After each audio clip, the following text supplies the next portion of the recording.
माता लक्ष्मी कहती है घर की यह 5 चीजें कभी दूसरों को नहीं देनी चाहिए। आज हम आपको माँ लक्ष्मी की एक प्राचीन कथा सुनाने जा रहे हैं। इस कथा के माध्यम से आपको पता चल जाएगा कि एक स्त्री को अपने घर की कौन सी चीजें दूसरों को नहीं देनी चाहिए। जो भी स्त्री यह चीजें दूसरों को दे देती है, माँ लक्ष्मी उसके घर को छोड़कर चली जाती है। इसीलिए दोस्तों, आप इस कथा को पूरा जरूर सुने, क्योंकि आधा अधूरा ज्ञान घातक होता है।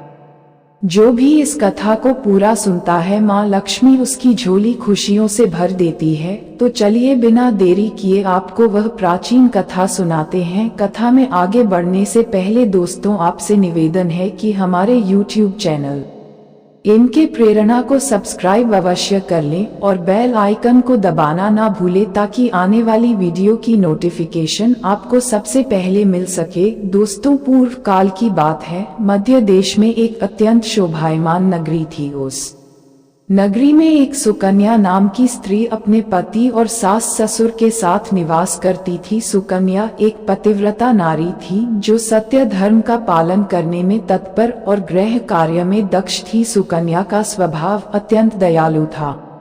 वह सदैव दूसरों की सहायता किया करती थी। सुकन्या का पति संजय एक वैश्य था। उसकी अनाज की एक दुकान थी। वह बाजार में लोगों की जरूरत की चीजें बेचा करता था। सुकन्या अपने पति से बहुत अधिक प्रेम करती थी। वह अपने पति को ही परमेश्वर मानकर उसकी सेवा करती थी। सुकन्या नित्य पति से पहले जागती थी, अपने घर का आंगन को स्वच्छ करती थी, फिर रंगोली बनाकर आंगन की सजावट करती थी। उसके बाद वह अपने घर को स्वच्छ करती, फिर स्नान आदि कार्य संपन्न करके वह तुलसी को जल देती थी और देवी देवताओं का पूजन करती थी। इस प्रकार से वह रोज अपने नित्य कर्म करती थी। सुकन्या ने कभी किसी का अनादर नहीं किया। वह सभी के साथ मधुर वाणी में बातें करती थी। सभी लोग सुकन्या को देखकर कहने लगे थे कि यह तो साक्षात लक्ष्मी के समान गुणों वाली स्त्री है। यह अपने परिवार का कितने अच्छे से ख्याल रखती है। इसके अलावा सुकन्या दान धर्म करते समय कभी अपने हाथ पीछे नहीं खींचती थी। उसके द्वार पर जो भी याचक आता, वह उसे दान दिए बगैर नहीं भेजती थी। उसके द्वार से कोई खाली हाथ नहीं जाता था। जो भी भूखा उसके द्वार पर आता, तो वह भरपेट भोजन करके ही लौटता था, जिससे उसके द्वार पर आए हुए सभी याचक अत्यंत प्रसन्न होकर उसे आशीर्वाद देकर लौट जाते थे। इतना ही नहीं, सुकन्या अपने पड़ोसियों की भी सहायता करती थी। उसके पड़ोस में जो भी गरीब और दुखी लोग रहते थे, उन्हें भी वह नित्य भोजन दिया करती थी। पड़ोसियों को जो जो चीजें लगती, सुकन्या बिना विचार किए ही दे दिया करती थी, जिस कारण से सुकन्या के पड़ोसी भी उसका बहुत अधिक सम्मान करते थे। वे कहते थे, अहो, ये सुकन्या तो साक्षात देवी है, देवी साक्षात माँ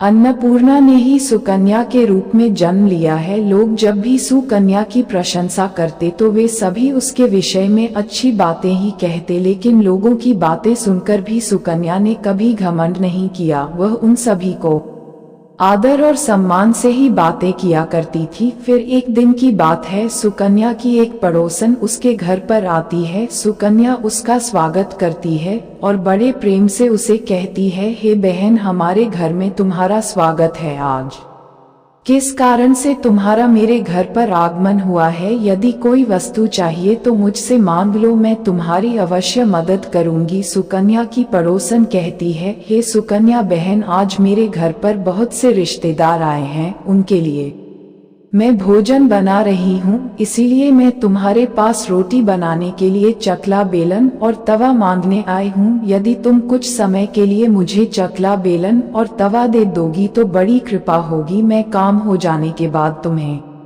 जल्दी ही लौटा दूंगी। सुकन्या कहती है, हे बहन, इसमें क्या बड़ी बात है? अभी मुझे चकला बेलन की आवश्यकता नहीं है, इसीलिए तुम मेरा चकला बेलन और तवा ले जा सकती हो। रुको, मैं अभी तुम्हें लाकर देती हूँ। फिर सुकन्या रसोई घर में जाती है और रसोई घर से चकला बेलन और तवा लाकर उस पड़ोसन को देती है। तब पड़ोसन कहती है, हे बहन, तुम्हारा बहुत बहुत धन्यवाद। आज तुमने मेरा काम सफल कर दिया। मैं अपने मेहमानों को भोजन कराकर तुम्हारा चकला बेलन जल्दी से लौटा देती हूँ। सुकन्या कहती है, हे बहन, चिंता की कोई बात नहीं है, जब तुम्हारा कार्य पूर्ण हो जाएगा तब तुम मुझे लौटा देना। फिर वह पड़ोसन सुकन्या का चकला बेलन और तवा लेकर चली जाती है। कुछ समय बाद अन्य एक स्त्री सुकन्या के घर पर आती है। सुकन्या उसका भी प्रेम से स्वागत करती है और पूछती है, पधारो बहन, आज तुम्हें मुझसे क्या काम है? संकोच न करो और बताओ तुम्हें मुझसे क्या चाहिए, मैं तुम्हारी मदद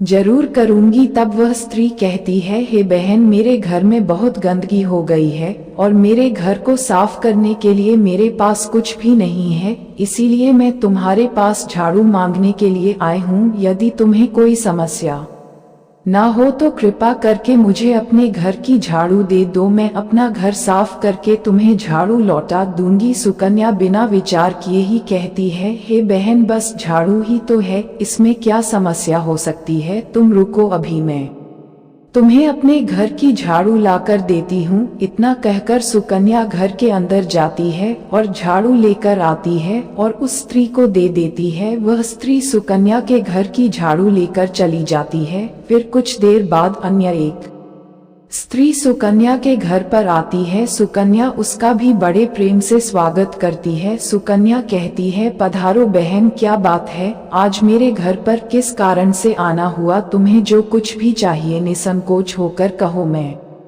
तुम्हारी सहायता करने का प्रयास अवश्य करूंगी। तब वह स्त्री कहती है, हे सुकन्या बहन, तुम बड़ी दयालु हो, मैंने तुम्हारे बारे में बहुत सुना है और तुम सभी की मदद करती रहती हो, इसीलिए मैं तुम्हारे पास एक छोटी सी मदद मांगने के लिए आई हूँ। सुकन्या कहती है, हे बहन, संकोच ना करो, तुम्हें जो कुछ भी चाहिए मांग लो, यदि मेरे बस में होगा तो मैं मना नहीं करूंगी, मैं तुम्हारी सहायता अवश्य करूंगी। तब वह स्त्री कहती है, हे सुकन्या बहन, आज मेरी बेटी को देखने के लिए लड़के वाले आ रहे हैं, इसीलिए मैं चिंता में हूँ। मेरे पास पहनने के लिए एक भी गहना नहीं है, तो मैं अपनी बेटी को क्या दूँ? उसके पास पहनने के लिए अच्छे वस्त्र भी नहीं है, इसीलिए कृपा करके मुझे आप थोड़े गहने और वस्त्र उधार में दे दीजिए। केवल एक दिन के लिए, जब लड़के वाले देखकर चले जाएंगे तो मैं तुम्हारे गहने लौटा दूंगी। उस पड़ोसन की बात सुनकर सुकन्या कहती है, बस इसी बात है बहन, तुम चिंता मत करो, तुम्हारी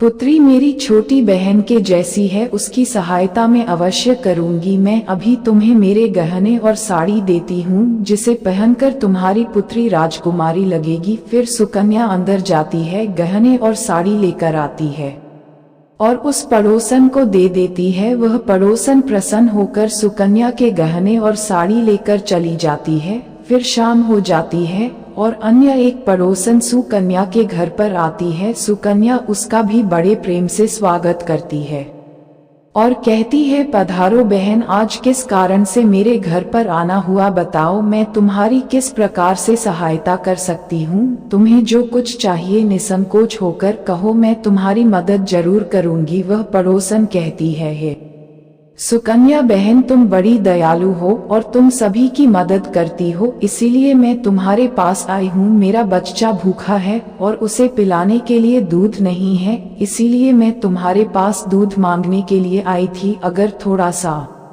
दूध मिल जाता तो बड़ी कृपा होती। सुकन्या कहती है, अरे बहन, इसमें कौन सी बड़ी बात है, लो अभी मैं तुम्हें दूध दे देती हूँ। सुकन्या रसोई घर में जाती है और थोड़ा सा दूध लेकर आती है और उस पड़ोसन को दे देती है। वह पड़ोसन प्रसन्नता से उस दूध को लेकर चली जाती है। इस प्रकार से सुकन्या अपने सभी पड़ोसियों की मदद कर देती है और प्रसन्न होकर घर का काम करने में लग जाती है। फिर रात होते ही उसका पति घर पर लौट आता है। सुकन्या अपने पति को प्रणाम करती है और उसकी खूब सेवा करती है। रात को दोनों पति पत्नी आनंद से सो जाते हैं। फिर दूसरे दिन वे जागते हैं तो उन्हें एक बहुत ही बुरी खबर कानों पर पड़ती है। एक आदमी दौड़ते हुए सुकन्या के घर पर आता है और सुकन्या के पति से कहता है, हे भाई, कल रात को किसी ने आपकी दुकान लूट ली है, सारा माल गायब है। सुकन्या का पति एकदम से घबरा जाता है और दौड़ते हुए अपने दुकान पर जाता है तो देखता है उसका सारा माल किसी ने लूट लिया है। वह देखता है कि उसके दुकान में रखा हुआ सारा धन भी चोरी हो चुका है। वह दुखी और निराश होकर घर पर लौटता है और सुकन्या को सारी बात बताता है, जिसे सुनकर सुकन्या बहुत दुखी हो जाती है। सुकन्या कहती है, आप चिंता ना कीजिए जी, हमारे घर में अभी बहुत सारा रखा हुआ है जिससे आप फिर से व्यापार शुरू कर सकते हैं। फिर सुकन्या अपने घर की तिजोरी में देखती है तो वह भी पूरी तरह खाली दिखाई देती है। उसके अंदर का भी सारा माल अब चोरी हो चुका था। ये देखकर सुकन्या बहुत दुखी हो जाती है। उसे समझ में नहीं आता कि यह कैसे हुआ। सुकन्या का पति उस पर बहुत क्रोधित हो जाता है और पूछता है, सुकन्या सच सच बताओ, हमारे घर के अंदर रखा हुआ सारा पैसा कहाँ गया? सुकन्या कहती है, हे मामी, मैं घर पर ही थी, सारा धन तिजोरी में ही था, किसने इसे चुरा लिया पता नहीं। कृपया आप शांत हो जाए, हम कोई ना कोई उपाय जरूर ढूंढ लेंगे। सुकन्या का पति कहता है, ये जो तुम दूसरे लोगों को घर पर बुलाकर खिलाती हो, अनजान लोगों को घर में बुलाती हो, उसी का फल है। यह उन्हीं में से किसी ने हमारे घर का सारा पैसा चुरा लिया है। क्रोध में आकर सुकन्या का पति उसे भला बुरा कहता है। सुकन्या की सास भी उसे बहुत कोसती है और कहती है, तुम ही इन पड़ोसियों को घर की चीजें देती रहती हो, बिना सोचे किसी की भी मदद कर देती हो। उन्हीं में से किसी ने सारा पैसा चुरा लिया है। घर के सभी लोग सुकन्या को भला बुरा कहने लगते हैं। फिर सुकन्या अपने पति को दिलासा देते हुए कहती है, हे नाथ, मैंने मेरे कुछ गहने हमारी पड़ोसन को दिए हैं, मैं उसके पास से गहने लेकर वापस आती हूँ। फिर सुकन्या उस गरीब पड़ोसन के घर पर जाती है तो देखती है उसके घर पर कोई नहीं होता है। वह स्त्री भी घर छोड़कर सुकन्या के गहने लेकर भाग गई होती है। सुकन्या निराश होकर घर पर लौटती है और अपने पति को सारी बात बता देती है। सुकन्या की बात सुनकर उसका पति आग बबूला हो जाता है और सुकन्या को भला बुरा कहने लगता है। सुकन्या का पति कहता है, हे सुकन्या, तुम बड़ी मूर्ख हो, तुम्हारे ही कारण हमारा सारा धन वैभव चला गया है। तुम्हारे दान देने की आदत के कारण ही हमारे ऊपर यह मुसीबत आन पड़ी है। अब तू इस घर में नहीं रह सकती, तू अभी इसी क्षण इस घर को छोड़कर चली जा। सुकन्या कहती है, हे नाथ, आपके सिवा मेरा इस दुनिया में कोई नहीं है, मैं आपको छोड़कर कहाँ जाऊं? सुकन्या का पति कहता है, तू कहीं पर भी जा, लेकिन अब इस घर में तू नहीं रह सकती। तेरे ही कारण मेरा सब कुछ बर्बाद हो गया है। तू इस घर में रहेगी तो बचा कुचा सब नष्ट हो जाएगा। सुकन्या अपने पति को हाथ जोड़कर विनती करने लगती है, हे स्वामी, ऐसा ना कहिए, मैंने कोई अपराध नहीं किया है, आपके बगैर मैं जीवित नहीं रह सकती, मुझ दासी को आप घर से मत निकालिए। लेकिन सुकन्या का पति उसकी एक नहीं सुनता है और उसे अपने घर से धक्के मारकर निकाल देता है और कहता है, अब तू इस घर से चली जा और लौटकर मत आना, चाहे तो किसी नदी में कूदकर अपनी जान दे दे, लेकिन अब तू इस घर में मेरे साथ नहीं रह सकती। फिर सुकन्या दुखी होकर रोते हुए अपने पति के घर को छोड़कर चली जाती है। चलते चलते सुकन्या माता लक्ष्मी के मंदिर में जाती है और माँ लक्ष्मी से प्रार्थना करते हुए कहती है, हे माँ, मैंने ऐसा कौन सा पाप किया है जो मेरी ऐसी दशा हुई है? हे माँ लक्ष्मी, मैं तो नित्य आपकी पूजा करती थी, फिर भी आपने मेरा घर क्यों छोड़ा? कृपया मुझे बताओ माँ, मैंने ऐसा कौन सा अपराध किया जो आप मुझसे रूठ गई हो? फिर सुकन्या वहीं पर बैठकर सोचने लगती है, यदि मेरे पति मेरा स्वीकार नहीं करेंगे तो मैं जीवित रहकर क्या करूं? यदि मेरे ही कारण मेरे पति की दुर्दशा हुई है तो मुझे जीवित रहने का कोई अधिकार नहीं है। इतना सोचकर सुकन्या अपने प्राण देने के लिए नदी की तरफ जाने लगती है। नदी के पास जाकर सुकन्या माता लक्ष्मी से प्रार्थना करती है, हे माँ लक्ष्मी, अब मैं अपने प्राण देने जा रही हूँ। यदि मेरे द्वारा तुम्हारी पूजा में कोई कमी रह गई हो तो मुझे माफ करो। मैं अपने पति के बगैर जीवित नहीं रह सकती, इसीलिए अब मैं इस नदी में कूदकर अपने प्राण दे दूंगी। इतना कहकर सुकन्या नदी में कूदने ही वाली होती है कि साक्षात माँ लक्ष्मी उस स्थान पर प्रकट हो जाती है। माँ लक्ष्मी सुकन्या से कहती है, रुक जाओ सुकन्या, रुक जाओ पुत्री, तुम ये क्या कर रही हो? सुकन्या आंखें खोलकर देखती है कि साक्षात माँ लक्ष्मी उसके सामने खड़ी है। माँ लक्ष्मी के दर्शन करके सुकन्या बहुत प्रसन्न हो जाती है और माँ को बारंबार नमस्कार करते हुए कहती है, हे माँ लक्ष्मी, मुझे क्षमा करो, मैं बहुत बड़ा पाप करने जा रही थी। देवी लक्ष्मी कहती है, हे सुकन्या, मनुष्य को स्वयं अपने प्राण नहीं लेने चाहिए, यह महापाप है। ईश्वर ने जो शरीर प्रदान किया है उसे ऐसे नष्ट नहीं करना चाहिए। सुकन्या कहती है, हे माँ, मैं विवश हूँ, मेरे पति ने मेरा त्याग किया है और स्त्री को अपने पति को छोड़कर नहीं रहना चाहिए। मैं अपने पति को छोड़कर जीवित नहीं रह सकती, इसी कारण से अपने प्राण देने जा रही हूँ। देवी लक्ष्मी कहती है, हे सुकन्या, मैं सब कुछ जानती हूँ और यह भी जानती हूँ कि तुम्हारे पति ने तुम्हारा त्याग क्यों किया है। ये सब तुम्हारी ही भूल के कारण हुआ है। तुमने अनजाने में कुछ ऐसा चीजों का दान किया था जिस कारण से मुझे तुम्हारा घर छोड़कर जाना पड़ा। जो भी स्त्री अपने घर की इन चीजों को दूसरों को दे देती है, उनके घर में मेरा वास नहीं होता है। मैं उन वस्तुओं के साथ ही उनका घर छोड़कर चली जाती हूँ। तब सुकन्या कहती है, हे माँ, ऐसी वह कौन सी वस्तुएं हैं? कृपया आप मुझे बताइए, मैंने कौन सी वस्तु का दान किया जिस कारण से आपने मेरे घर का त्याग किया है? देवी लक्ष्मी कहती है, हे पुत्री, अब तुम ध्यान से सुनो, मैं तुम्हें उन चीजों के बारे में बताती हूँ जो किसी भी स्त्री को दूसरों को नहीं देनी चाहिए। इन चीजों का दान करने पर मैं उस घर को छोड़कर चली जाती हूँ। हे सुकन्या, सबसे पहली वस्तु है चकला, बेलन और तवा। किसी भी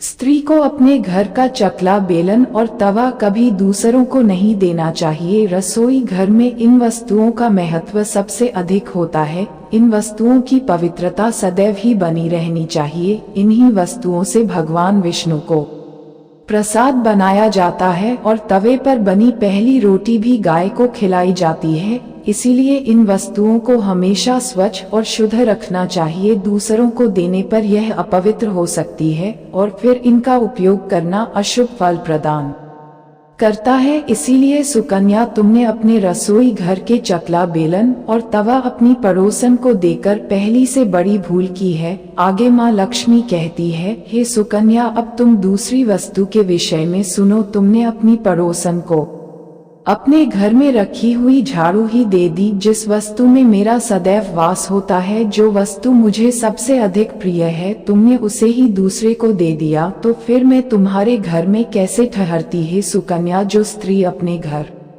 की झाड़ू दूसरों को दे देती है, मैं उसके घर को त्याग देती हूँ। झाड़ू से घर की स्वच्छता की जाती है और जहाँ पर स्वच्छता होती है उसी स्थान पर मेरा वास होता है। ध्यान में रखना सुकन्या, घर में झाड़ू को हमेशा छिपा कर रखना चाहिए। झाड़ू पर बाहरी व्यक्ति की दृष्टि भी नहीं पड़नी चाहिए। झाड़ू एक अत्यंत पवित्र वस्तु है, इसे पैर नहीं लगाना चाहिए और इससे कभी विष्ठा आदि प्रकार की गंदगी साफ नहीं करनी चाहिए। माँ लक्ष्मी कहती है, हे सुकन्या, अब तुम तीसरी वस्तु के विषय में सुनो जो एक स्त्री को कभी दूसरों को नहीं देनी चाहिए। वह वस्तु है आभूषण। एक स्त्री को अपने आभूषण कभी अन्य महिला को नहीं देने चाहिए। मैं सदैव ही आभूषणों में वास करती हूँ। स्त्री के 16 श्रृंगार में गहनों का बहुत अधिक महत्व होता है। एक विवाहित स्त्री को अपने आभूषण कभी अन्य स्त्री को पहनने के लिए नहीं देने चाहिए। जो स्त्री अपने आभूषण अन्य स्त्रियों